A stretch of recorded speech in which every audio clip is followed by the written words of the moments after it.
Hi friends, welcome to my channel. ಇವತ್ತು ನಾನು ನಮ್ಮ ತೋಟದಲ್ಲೇ ಬೆಳೆದಿರುವಂಥ ಚೇಪೆಕಾಯಲ್ಲಿ ಸ್ನ್ಯಾಕ್ಸ್ ಹೇಗೆ ಮಾಡೋದು ಅಂತ, ಈವ್ನಿಂಗ್ ಸ್ನ್ಯಾಕ್ಸ್ ಹೇಗಿರುತ್ತೆ ಅಂತ ನಾನು ಹೇಗೆ ಮಾಡೋದು ಅಂತ ತಿಳಿಸ್ಕೊಡ್ತೀನಿ. ಅದಕ್ಕೆ ಏನೇನು ಬೇಕು ಅಂತ ನೋಡ್ಕೊಳ್ಳಿ. ಚೇಪೆಕಾಯಿ, ಸ್ವಲ್ಪ ಉಪ್ಪು, ಸ್ವಲ್ಪ ಒಂದೆರಡು ಇದು ಹಸಿಮೆಣಸಿನ್ಕಾಯಿ, ಸ್ವಲ್ಪ ಕೊತ್ತಂಬರಿ ಸೊಪ್ಪು, ಪುದೀನ ಒಂದು ಸ್ವಲ್ಪ ಪೆಪ್ಪರ್. ಫಸ್ಟು ಚೇಪೆಕಾಯಿನ ಸ್ವಲ್ಪ ನಮ್ಗೆ ಯಾವ ಸೈಜ್ ಬೇಕೋ ಸಣ್ಣ ಸಣ್ಣಗೆ ಹಚ್ಕೊಳ್ಳೋಣ. ಫಸ್ಟು ನೀಟಾಗಿ ತೊಳೆದು ಇಟ್ಕೊಂಡಿದ್ದೀನಿ ನಾನು.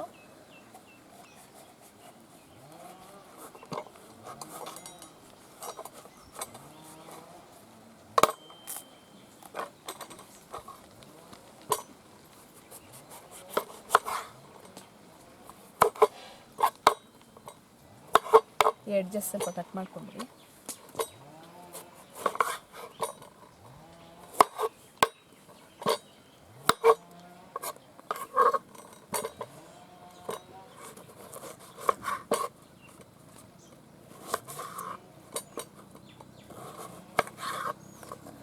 ಸಾಮಾನ್ಯ ಚೇಪೆಕಾಯಿ ನಾವು ಹಾಗೆ ತಿಂತೀವಿ, ಇಲ್ಲ ಸ್ವಲ್ಪ ಉಪ್ಪು ಹಾಕ್ಕೊಂಡು, ಇಲ್ಲ ಉಪ್ಪು ಖಾರ ಹಾಕ್ಕೊಂಡು ತಿಂತೀವಿ. ಇದೊಂಥರ ಸ್ವಲ್ಪ ಸ್ಪೆಷಲಾಗಿರುತ್ತೆ, ಟೇಸ್ಟು ಚೇಂಜ್ ಇರುತ್ತೆ.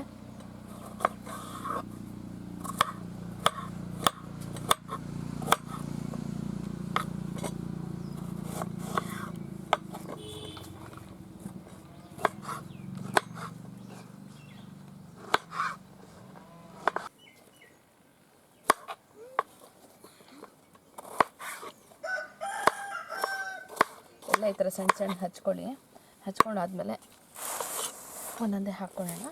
ಸ್ವಲ್ಪ ಪುದೀನ ಹಾಕ್ಕೊಳ್ಳೋಣ, ಜಾಸ್ತಿ ಬೇಡ, ಸ್ವಲ್ಪ ಟೇಸ್ಟ್ ಡಿಫ್ರೆಂಟ್ ಆಗಿರುತ್ತೆ. ಯಾವಾಗೂ ಒಂದೇ ಥರ ತಿನ್ನೋದು ಬೇಡ ಅಂತ ಇವತ್ತು ಇದನ್ನೆಲ್ಲ ಹಾಕಿ ಮಾಡ್ತಾಯಿದ್ದೀನಿ. ಸ್ವಲ್ಪ ಕೊತ್ತಂಬರಿ ಎಲ್ಲ ತೊಳೆದಿಟ್ಕೊಂಡಿದ್ದೀನಿ. ಒಂದೆರಡು ಹಸಿಮೆಣಸಿನ್ಕಾಯಿ ಸಾಕು, ಖಾರ ಜಾಸ್ತಿ ಇದೆ ಇದು. ಇದನ್ನು ಸ್ವಲ್ಪ ಇದರಲ್ಲೆಲ್ಲ ಈ ಥರ ಮಾಡ್ಕೊಳ್ಳೋಣ.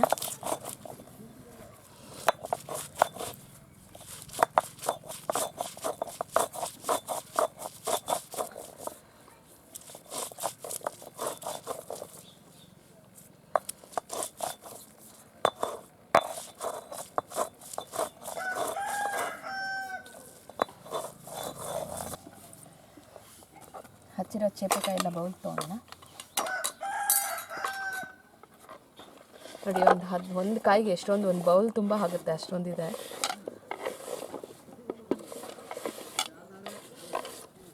ನಮ್ಮಲ್ಲಿ ಒಂದು ಚೇಪೆಕಾಯಿ ಗಿಡ ಮಾತ್ರ ಈ ಥರ ಕಾಯಿ ಬಿಡ್ತಾ ಇದೆ, ಇನ್ನೆಲ್ಲ ಮಾಮೂಲಿ ಮೀಡಿಯಮ್ ಸೈಜು. ಇದೊಂದು ದೊಡ್ಡದಾಗಿ ಬಿಡ್ತಾ ಇದೆ. ಸ್ವಲ್ಪ ಪೆಪ್ಪರ್ ಹಾಕ್ಕೊಳ್ಳೋಣ.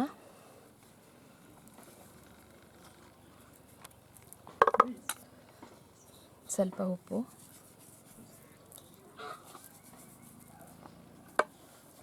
ಇದು ಹರಿದಿರೋಂಥ ಖಾರನ ಹಾಕ್ಕೊಳ್ಳೋಣ.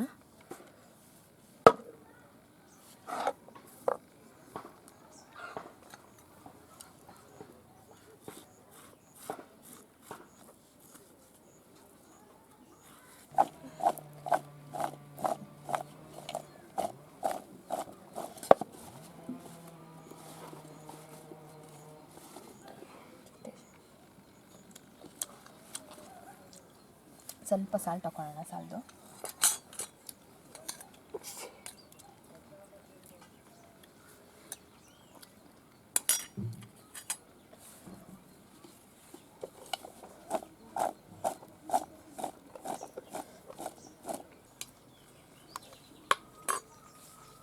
ಚೇಪೆಕಾಯಿ ಸ್ನ್ಯಾಕ್ಸ್ ರೆಡಿಯಾಗಿದೆ. ಟೇಸ್ಟ್ ಮಾಡೋಣ ಹೇಗಿದೆ ಅಂತ. ಮಕ್ಕಳ ಬಂದ್ರೋ? ತುಂಬ ಚೆನ್ನಾಗಿರುತ್ತೆ, ಮಾಡಿ ನೋಡಿ ಮನೆಯಲ್ಲಿ. ಯಾವಾಗೂ ಬರೀ ಸಾಲ್ಟ್ ಹಾಕ್ಕೊಂಡು ತಿಂತೀರಾ ಅನಿಸುತ್ತೆ. ಇದನ್ನೆಲ್ಲ ಹಾಕಿ ಮಾಡಿ ನೋಡಿ, ತುಂಬ ಚೆನ್ನಾಗಿದೆ ಟೇಸ್ಟ್.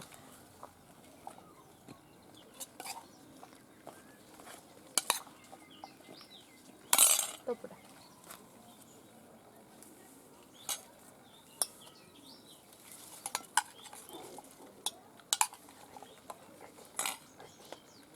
ಹೆಂಗಿದೆ? ಚೆನ್ನಾಗಿದೆ. ಖಾರ ಉಪ್ಪು ಎಲ್ಲ ಹದವಾಗಿದೆ, ಮಕ್ಕಳೆಲ್ಲರೂ ತಿನ್ಬೋದು. ತುಂಬ ಖಾರ ಹಾಕೋಕ್ಕೆ ಹೋಗ್ಬೇಡಿ, ಒಂದು ಮೆಣಸಿನ್ಕಾಯಿ ಅಥವಾ 2 ಹಾಕಿ.